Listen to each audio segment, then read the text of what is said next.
नमस्कार। धारा क्लासेस में आप सभी बच्चों का स्वागत है। बच्चों, आज हम पढ़ेंगे संस्कृत ज्ञान दीपिका कक्षा 6 का पाठ 13 करण कारक तृतीया विभक्ति। आइए इसका अभ्यास कार्य को हम शुरू करते हैं। सबसे पहला प्रश्न है, कोष्टक से उचित शब्द चुनकर वाक्य पूर्ति कीजिए। तो ये जो हमारे साइड में दो शब्द दिए गए हैं, इनमें से एक शब्द ठीक है और दूसरा गलत है। तो एक शब्द को हमें जो सही है वो खाली स्थान में भरना है। ठीक है, तो सह माने क्या होता है? वह। तो हमें क्या देखना है? वह यानी कि ये करता है और हमारा एक वचन है, एक वचन की ही क्रिया है। तो वह मुख के द्वारा खाता है। ठीक है, तो इसमें हमारा मुखाभ्याम, क्योंकि एक व्यक्ति है तो उसके दो मुख तो हो नहीं सकते, है ना। तो मुखेन, मुख के द्वारा, तो इसमें मुखेन शब्द आ जाएगा, क्योंकि हमें क्या देखना है? तृतीय विभक्ति का एक वचन, तो एक वचन की क्रिया लगेगी इसमें। बालकः अंधः अस्ति, क्योंकि बालक एक है और अंधा है, तो अंधा तो दोनों आँखों से होते हैं। अगर काणः होता है तो एक आँख से होता है ना। तो इन्होंने कहा है कि बालः अंधः अस्ति, बालक अंधा है, तो नेत्राभ्याम, क्योंकि दो नेत्र, नेत्राभ्याम द्विवचन का हम इसमें प्रयोग करेंगे। जनाः चलन्ति, तो लोग चलते हैं। जो मनुष्य होते हैं, मनुष्य के कितने पैर होते हैं? दो पैर होते हैं ना, तो दो पैर से चलते हैं ना, तो पादाभ्याम। जनाः पादाभ्याम चलन्ति, मनुष्य पैर के द्वारा चलते हैं। सः बधिरः अस्ति, वह बहरा है। तो कैसे हम इसमें प्रयोग करेंगे? करणे हैं तो तृतीय विभक्ति का बहुवचन है, लेकिन ये गलत है, तो कर्णाभ्याम आएगा, क्योंकि दो कान होते हैं। तो तृतीय विभक्ति का द्विवचन कर्णाभ्याम बधिरः अस्ति। अश्वः चलन्ति, अश्व जो होते हैं, अश्व के चार पैर होते हैं, घोड़े के चार पैर होते हैं, तो इसमें पादयः शब्द आ जाएगा, क्योंकि अश्वः पादयः चलन्ति, घोड़े पैरों के द्वारा चलते हैं। स्थूलाक्षर पदों को आधार बनाकर प्रश्न निर्माण कीजिए। जो ये हरे रंग के आपकी बुक में मोटे शब्द दिए गए हैं, इन्हीं को आधार बनाकर हमें प्रश्न का निर्माण करना है। तो इसके लिए सर्वनाम जो शब्द रूप है ना, किम, किम के शब्द रूप आप याद कर लीजिए। उसी के द्वारा हमारे ये प्रश्न का निर्माण बहुत आसानी से हो जाएगा। जैसे किम के जो शब्द रूप होते हैं वो स्त्रीलिंग में भी होते हैं, पुरुषलिंग में भी होते हैं। तो आइए हम शब्द रूप, अभी हम इन प्रश्नों को आधार बनाकर प्रश्न का निर्माण करते हैं। तो कैसे करें? बालकः बालकयः सह क्रीडति, बालक बालकों के साथ खेलता है। जो बालक है तो बालकयः, तो बालकयः है तृतीय विभक्ति का बहुवचन। ठीक है, तो जो हमारे किम के जो शब्द रूप होते हैं ना, तो उसमें भी जब हम तृतीय विभक्ति में जाएंगे तो कय है शब्द मिलेगा आपको, कय है ना। तो बालक किसके साथ खेलता है? बालक बालकों के साथ खेलता है। संजय नेत्रेण काणः अस्ति, जो संजय है वो आँख से काणा है। ठीक है, तो एक आँख से काणा है। ठीक है, तो नेत्रेण, नेत्रेण माने एक आँख से। अगर होता अंधा है तो नेत्राभ्याम होता है ना। तो हमें नेत्रेण यानी कि तृतीय विभक्ति के एक वचन में ही जाना है। तो जो हमारे किम के जो शब्द रूप होते हैं, तो उसमें केन शब्द, तृतीय विभक्ति के एक वचन में केन, क्योंकि जो पुरुष लिंग के शब्द रूप चलते हैं ना, तो उसमें केन। संजय केन काणः अस्ति, संजय किससे काणा है? संजय आँख से काणा है, नेत्र से काणा है ना। छात्रः कलमेन लिखति, तो इसका हम अगर प्रश्न बनाएंगे हिंदी में बोल के देखते हैं कि छात्र किस से लिखता है? तो छात्रः केन लिखति। वयं हस्ताभ्याम कार्यं कुर्मः, वयं काभ्याम कार्यं कुर्मः। विमानेन विदेशं गच्छन्ति, ते केन विदेशं गच्छन्ति। छात्राः कया विनम्राः भवन्ति, छात्रा किसके द्वारा विनम्र होती हैं? तो ज्ञान प्राप्त करके ही विनम्र होती है ना, शिक्षा के द्वारा।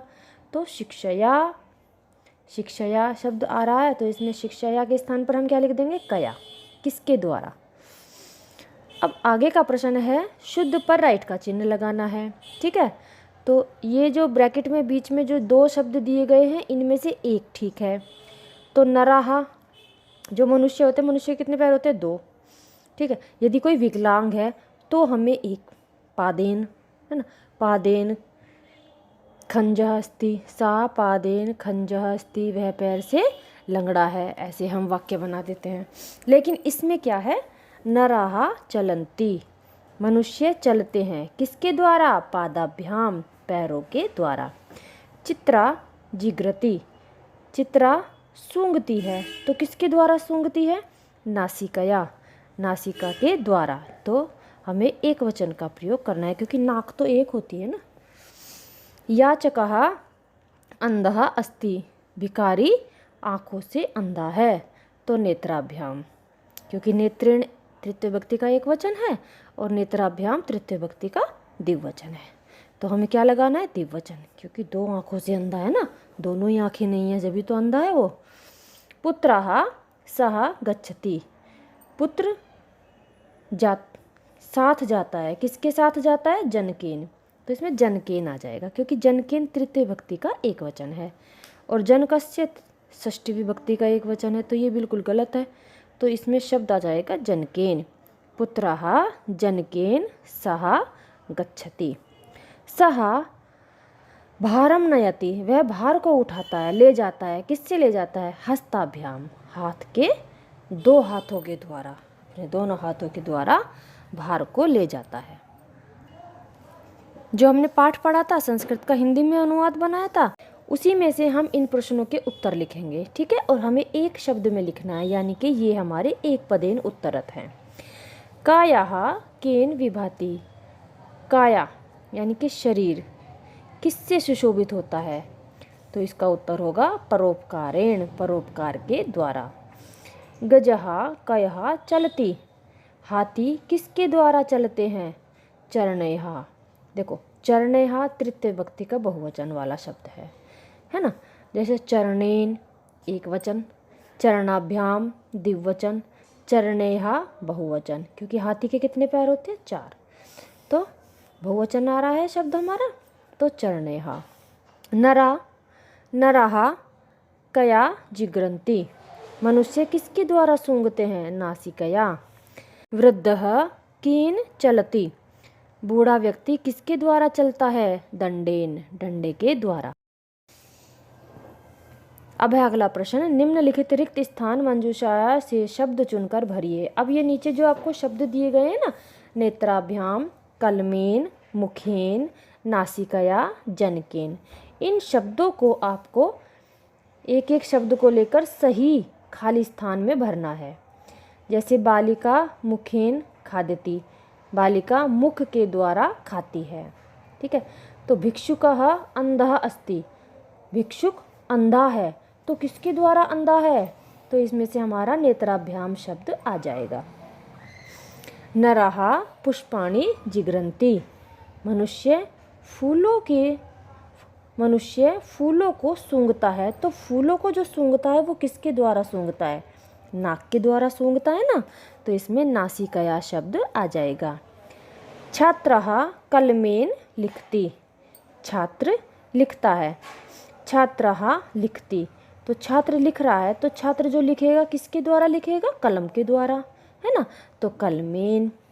पुत्रः सह गच्छति, पुत्र साथ जाता है, तो किसके साथ जाता है? जनकेन, पिता के द्वारा। जनक माने होता है पिता, जनकेन तृतीय व्यक्ति का एक वचन है, तो पुत्र पिता के साथ जाता है।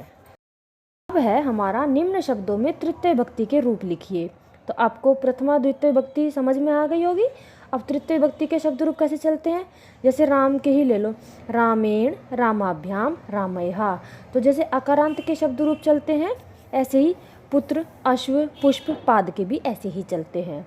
जैसे पुत्र के शब्द रूप एक वचन में पुत्रेण, द्विवचन में पुत्राभ्याम, बहुवचन में पुत्रैः, अश्वेन, अश्वाभ्याम, अश्वैः। जैसे बालिका के शब्द रूप चलते हैं स्त्रीलिंग में, ऐसे ही लता के चलते हैं। तो लतया, लताभ्याम, लताभिः। पुष्प के, पुष्पेण, पुष्पाभ्याम, पुष्पैः। पाद के शब्द रूप कैसे चलते हैं? पादेन, पादाभ्याम, पादैः। बस बच्चों, आज की वीडियो में इतना ही। धन्यवाद।